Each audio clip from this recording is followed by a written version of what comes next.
C'est dans Télématin, Yann Lavoie va vous le prouver, certains vêtements peuvent faciliter la vie de nos compatriotes, parfois un peu mis à l'écart du fait de leur handicap, c'est le cas des non-voyants. Vous allez voir des vêtements ici, vous apercevez peut-être des petits points blancs, et ça sert évidemment à lire, noirs, ou des petits points noirs. Yann va vous expliquer.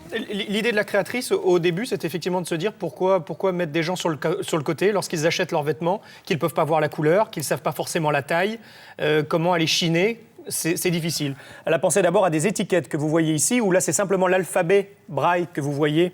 Mais sur ces étiquettes, tous les éléments techniques y sont. Comment on lave, si c'est du coton... la même chose que pour les voyants. Quoi. Exactement, ouais. La même chose. Donc vous allez pouvoir avoir quand même savoir quel vêtement vous êtes en train de prendre. Ouais. Et puis ensuite, elle s'est dit, regardez comme c'est joli finalement, d'arriver à poser du braille sur votre vêtement. Et puis ça, on peut en faire un langage universel. Vous savez que d'ailleurs, le braille est universel. Que vous soyez allemand, américain, le braille est le même. Et que ça peut faire finalement des motifs qui sont tout à fait jolis. Oui, ici, il y a une jolie phrase de Goethe, je vous la traduis parce qu'on ne connaît pas le braille.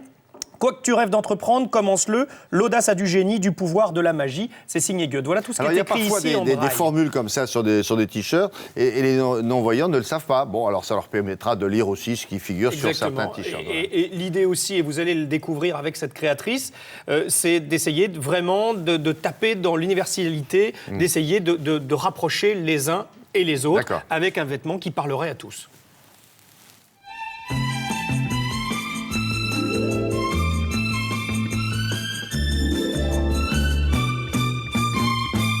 L'idée était de créer un vêtement pour voyants et malvoyants, de véhiculer donc un nouveau point de communication. Il existe aujourd'hui deux écritures, l'écriture donc noire, la traditionnelle pour les voyants, et l'écriture braille.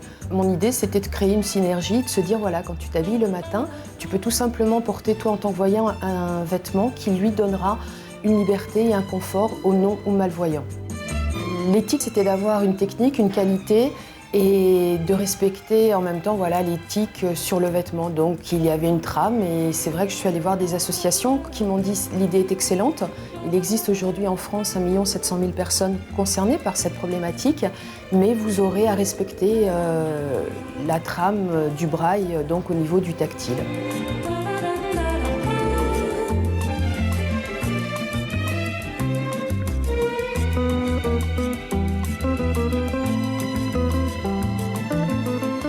Quand on est malvoyant, on a besoin donc d'un contraste des couleurs à 70%. Et j'ai tenu compte sur la collection d'avoir le respect des couleurs, des contrastes, et en même temps, et là c'est ce qu'on voit sur mon t-shirt, habille-toi d'un sourire, je suis restée, c'est vrai, dans une dynamique assez classique pour permettre aux malvoyants de comprendre son texte.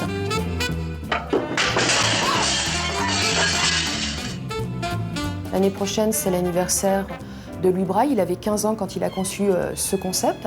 Et je pense que ça a un intérêt à toute personne de pouvoir reconnaître ce mode d'écriture. Le prétexte sont bons pour faire le clown, vous, dans les reportages. Mais c'est pas beau de vieillir quand même.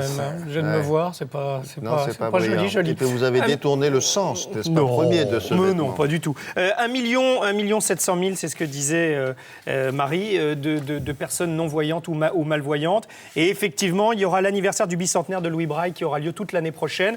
Et d'ailleurs, à chaque achat de ces t-shirts sera reversé 1 euro à 2 associations. Justement, en faveur du braille. Il faudra montrer ça, mais je suppose qu'ils le connaissent bien, l'Institut Valentin, oui, qui s'occupe tous les jours. Je ne suis pas certain qu'ils connaissent encore, mais je pense qu'ils vont en entendre parler, parce que là, ça se développe. Vous savez qu'ici, on vient vous montrer les choses un peu en exclusivité. En plus, c'est joli, vous avez raison. Oui, bien sûr, le but, c'est ça, c'est entre autres choses, de s'amuser avec les motifs de braille, tout en essayant d'y donner quand même un sens. Merci, Yann. Comme d'habitude, le bloc-notes culturel de Télématin, le voici, nous sommes à l'heure. Bah oui, presque.